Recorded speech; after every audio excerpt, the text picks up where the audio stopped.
At about 5:30 in the morning, he enters his girlfriend's apartment down in Owings Mill, Maryland, with a key he's not supposed to have. They have known each other for about a year, and they had since broken up.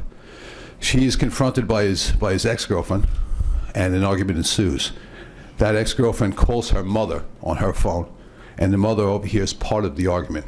The phone is then hung up, and at about 5:50, calls come into 911 of shots fired at that location, a single shot fired. At about 1:30 in the afternoon to 2 o'clock, Baltimore County PD reaches out to the NYPD, and we start putting things in motion.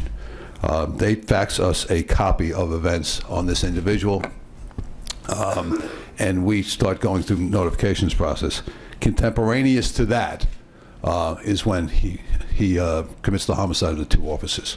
We have found on one of our videos 2 males who spoke with the perpetrator just prior to the event. He begins the conversation with them. They start speaking, and he asked them 3 things. He asked them for their gang affiliation. He asked them to follow him on Instagram, and then he says, "Watch what I'm going to do."